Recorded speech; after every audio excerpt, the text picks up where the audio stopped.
اگلے ہفتے سے کلاسز شروع ہوں گی۔ دائی سکینہ خوش ہو کر اس کے سر پر ہاتھ رکھتے ہوئے بولی، ماشاء اللہ، اللہ آپ کو بہت کامیاب کرے، یہ تو بڑی خوشی کی بات ہے۔ میں نے انہیں یونیورسٹی کی تمام تفصیلات بتائیں، پھر اپنے کمرے میں چلی گئی۔ اس نے نئی خریدی ہوئی چیزیں الماری اور درازوں پہ ترتیب سے رکھنا شروع کر دی۔ بیگ، جوتے، کپڑے، ضروری سامان دیکھ کر اس کی خوشی دوبارہ تازہ ہو گئی۔ کئی عرصے بعد وہ اپنی زندگی کے متعلق نئے منصوبے بنا رہی تھی۔ دوسری جانب حیدر کی گاڑی کمپنی کی شاندار عمارت کے سامنے آ کر رکی۔ اس کے پیچھے آنے والی دونوں گاڑیاں بھی عمارت کے سامنے اپنی جگہ رک گئیں۔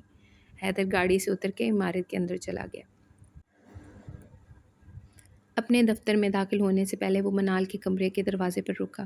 منال، فہد آ گیا ہے تو اسے میرے دفتر میں بھیج دیں۔ منال نے جواب دیا، جی سر، وہ ویٹنگ ایریا میں آپ کا انتظار کر رہے ہیں۔ حیدر نے کہا، آپ بھی ساتھ آئیے۔ حیدر اپنے دفتر چلا گیا اور کچھ دیر بعد منال فہد کے ساتھ اندر آئیں۔ فہد حیدر کا خاص معاون تھا اور اہم معلومات اور معاملات براہ راست اس کو رپورٹ کرتا تھا۔ اس نے سامنے والی کرسی پر بیٹھتے ہوئے ایک فائل حیدر کی طرف بڑھا دی۔ سر، ابتدائی تحقیقات میں ایک اہم بات سامنے آئی ہے۔ حیدر نے فائل کھولتے ہوئے پوچھا، کیا؟ فہد نے جواب دیا، جس شخص کے خلاف اس وقت تمام ریکارڈ جا رہا ہے وہ اصل مجرم نہیں ہے۔ پھر اس نے بات آگے بڑھائی، اسے صرف سامنے رکھا گیا ہے تاکہ تحقیقات اس تک محدود رہیں۔ حیدر نے چند صفحات دیکھے، یعنی اصل آدمی نے اسے جان بوجھ کر ہمارے سامنے چھوڑا ہے۔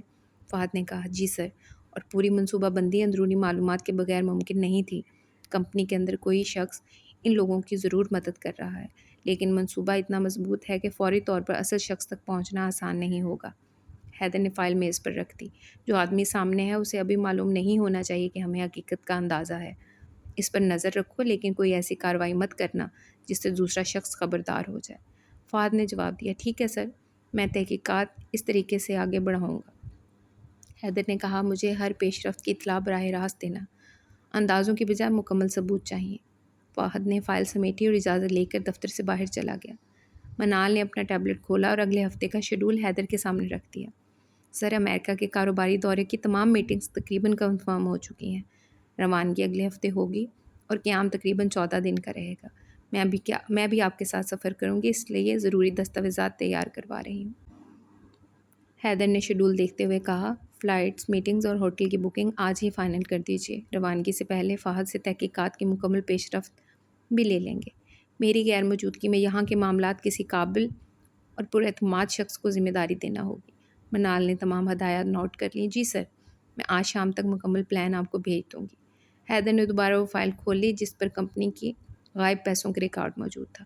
اب اسے معلوم تھا کہ سامنے والا نہ صرف ایک پردہ تھا، اصل کھیل کھیلنے والا شخص ابھی بھی کمپنی کے اندر کہیں محفوظ بیٹھا تھا۔ گزشتہ ایک ہفتہ معمول کے دنوں کی طرح گزر گیا۔ حیدر صبح دفتر جاتا، شام کو واپس آ جاتا، جبکہ مہر اپنی یونیورسٹی کی تیاریوں میں مصروف رہتی۔ کبھی وہ بیگ ترتیب دیتی، کبھی نوٹ بک دیکھتی، کبھی کپڑے الگ رکھتی، مگر ہر مصروفیت کے پیچھے حیدر کے جانے کا خیال خاموشی سے موجود رہتا۔ بالآخر وہ شام آ گئی جب حیدر کو امریکہ کے لیے روانہ ہوتا تھا۔ کمرے میں سوٹ کیس کھلا ہوا تھا اور حیدر اپنی فائلیں آخری بار چیک کر رہا تھا۔ مہر بستر کے پاس کھڑی تھی، اس کی نظریں بار بار سوٹ کیس پر جا رہی تھیں۔ پاسپورٹ رکھ لیا؟ اس نے آہستہ سے پوچھا۔ حیدر نے فائل رکھتے ہوئے جواب دیا، ہاں رکھ لیا۔ مہر نے پھر پوچھا، ٹکٹ، میڈیسن اور باقی ڈاکومنٹس بھی؟ حیدر نے اس کی طرف دیکھا جیسے اس کی فکر کو چہرے سے پڑھ رہا ہو۔ مہر، اتنی پریشان مت ہو، کوئی چیز رہ بھی گئی تو میں وہاں سے لے لوں گا۔ مہر نے نظریں جھکا لیں، مگر اداسی اس کے چہرے پر چھپ نہ سکی۔ 2 ہفتے کم نہیں ہوتے۔ یہ جملہ بہت آہستہ نکلا مگر حیدر نے سن لیا۔ اس کے ہاتھ ایک لمحے کے لیے رک گئے۔ اس نے سوٹ کیس بند کیا اور مکمل طور پر اس کی طرف مڑ گیا۔ میرے لیے بھی کم نہیں ہے۔ مہر نے جواب نہیں دیا۔ دل میں بہت کچھ تھا مگر زبان ابھی بھی جھجک کی قید میں تھی۔ اتنے دنوں میں دونوں کے درمیان قربت بڑھ گئی تھی، لیکن وہ فاصلہ ابھی بھی موجود تھا جو زخم بھرنے کے بعد بھی نشان رہ جاتا ہے۔ مہر نے خود کو سنبھالا اور پلٹتے ہوئے کہا، میں دائی اماں کو دیکھ لوں؟ وہ 2 قدم بھی آگے نہیں بڑھی تھی کہ حیدر نے اس کی کلائی تھام لی۔ مہر رک گئی۔ اگلے ہی لمحے وہ نرمی سے اسے اپنی طرف کھینچ چکا تھا۔ مہر اس کے سینے سے آ لگی۔ یہ لمس اچانک تھا مگر اس میں زبردستی نہیں تھی۔ مہر کے ہاتھ پہلے ہوا میں رکے، پھر آہستہ سے حیدر کے بازوؤں پر ٹھہر گئے۔ حیدر نے اپنا چہرہ اس کے بالوں کے قریب جھکا دیا۔ اس کے بالوں کی خوشبو سانسوں میں اتری تو حیدر کی اندر چھپی ہوئی بے قراری مزید گہری ہو گئی۔ تمہیں چھوڑ کر جانے کو دل نہیں کر رہا؟ مہر نے آنکھیں بند کر لی۔ اس کے ہونٹوں پر مدھم سی آواز نکلی، تو مت جائیں۔ حیدر کے بازوؤں کی گرفت ایک لمحے کو اور مضبوط ہوگی۔ جانا ضروری ہے ورنہ کبھی نہیں جاتا۔ اس نے یہ بات اس کے کان کے قریب کہی۔ مہر کے جسم میں ایک نرم سی کپ کپی دوڑ گئی، جیسے الفاظ نہیں کوئی گرم سا سانس اس کے دل تک اتر گئی ہو۔ حیدر نے اس کے بال چہرے سے ہٹائے، پھر بہت نرمی سے اس کی کن پٹی پر ہونٹ رکھ دیے۔ وہ مختصر سا لمس مہر کے وجود میں بجلی کی باریک لہر کی طرح دوڑ گیا۔ اس کی انگلیاں بے اختیار حیدر کی شرٹ پر ٹھہر گئیں، مگر اس نے پیچھے ہٹنے کی کوشش نہیں کی۔ حیدر نے اس کا چہرہ اپنے ہاتھوں میں لیا۔ مہر نے پلکیں اٹھائیں تو دونوں کی نظریں ایک دوسرے میں اٹک گئیں۔ کچھ کہنے کی ضرورت باقی نہیں رہی تھی۔ حیدر نے جھک کر اس کے ہونٹوں پر بہت ہلکا سا بوسہ رکھا، نہ جلدی نہ شدت، بس ایک مختصر سا اقرار۔ مہر کی سانس ایک لمحے کو رک گئی اور پھر دل کی دھڑکنیں جیسے پورے جسم میں سنائی دینے لگی۔ اس کے رخسار سرخ ہو گئے، مگر وہ اب بھی اسی جگہ کھڑی رہی۔ حیدر نے ماتھا اس کے ماتھے سے لگا دیا۔ میں واپس آؤں گا مہر، اس کی آواز پہلے سے زیادہ بھاری تھی، اور جب میں واپس آؤں گا تو ہم اپنے رشتے کو ادھورا نہیں رہنے دیں گے۔ مہر نے آنکھیں جھکا لی۔ اس کے پاس جواب تھا مگر لفظ نہیں تھے۔ وہ آہستہ سے اس کی گرفت سے الگ ہوئی، ایک قدم پیچھے ہٹی، پھر حیدر کی طرف دیکھے بغیر کمرے سے باہر نکل گئی۔ حیدر وہیں کھڑا رہا، سوٹ کیس تیار تھا، سفر بھی تیار تھا، مگر اس کا دل اس کمرے میں مہر کی خاموشی اور اس کے سرخ چہرے کے پاس رہ گیا تھا۔ مہر باہر آ کے دروازے کے ساتھ ایک پل کو رک گئی، جیسے خود کو سنبھالنے کے لیے اسے کمرے کی دیوار کا سہارا چاہیے ہو۔ اس نے جلدی سے اپنی سانس درست کی، دوپٹہ کندھوں پر ٹھیک کیا اور سیڑھیوں کی طرف بڑھ گئی۔ نیچے دائی سکینہ لاؤنج میں بیٹھی تھی۔ مہر کو دیکھتے ہی انہوں نے پوچھا، بی بی جی چائے بنا دوں؟ مہر نے فوراً جواب نہیں دیا۔ اس کے چہرے کی سرخی ابھی بھی پوری طرح کم نہیں ہوئی تھی۔ نہیں دائی اماں، ابھی نہیں۔ وہ صوفے کے کنارے بیٹھ گئی، مگر دل ابھی بھی اوپر کمرے میں اٹکا ہوا تھا۔ کچھ دیر بعد جب حیدر سوٹ کیس کے ساتھ نیچے آیا تو اس کے چہرے پر ہمیشہ والا سکون تھا، مگر آنکھوں میں جدائی کی بے چینی صاف محسوس ہو رہی تھی۔ دائی سکینہ نے اٹھ کر اسے دعا دی۔ اللہ خیر سے لے جائے اور خیر سے واپس لائے، حیدر نے احترام سے جواب دیا۔ آمین، دعا کیجیے گا۔ مہر خاموش کھڑی رہی۔ حیدر ایک نظر اسے دیکھا، پھر ڈرائیور کو سامان رکھنے کا اشارہ کیا۔ جب وہ باہر جانے لگا تو مہر نے دھیمی آواز میں کہا، میں بھی ساتھ چلوں؟ حیدر کے قدم رک گئے۔ اس نے پلٹ کر دیکھا، ایئرپورٹ؟ مہر نے نظریں نیچے رکھتے ہوئے کہا، جی اگر آپ کو اعتراض نہ ہو۔ حیدر نے اسے منع کرنے کا سوچا، پھر اس کے چہرے کی اداسی دیکھ کر بات بدل دی۔ چلو۔ میں نے دائی سکینہ کی طرف دیکھا۔ دائی اماں کے چہرے پر نرم سی مسکراہٹ آ گئی۔ جاؤ بی بی، دل مطمئن ہو جائے گا۔ مہر خاموشی سے باہر آ گئی۔ پورچ میں گاڑی تیار کھڑی تھی۔ حیدر نے دروازہ کھولا تو مہر ایک لمحے کو جھجکی، پھر گاڑی میں بیٹھ گئی۔ راستے بھر دونوں نے زیادہ باتیں نہیں کی۔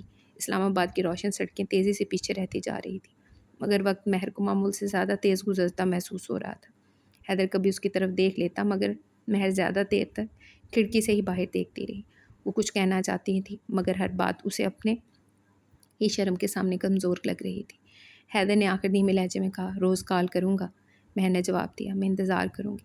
یہ جملہ کہتے ہوئے اس کی آواز بہت مدھم تھی، مگر حیدر کے لیے اتنا ہی کافی تھا۔ گاڑی ایئرپورٹ کے ڈراپ آف ایریا میں جا کر رکی۔ مہر نے دوپٹہ ٹھیک کیا اور حیدر کے ساتھ اندر کی طرف بڑھ گئی۔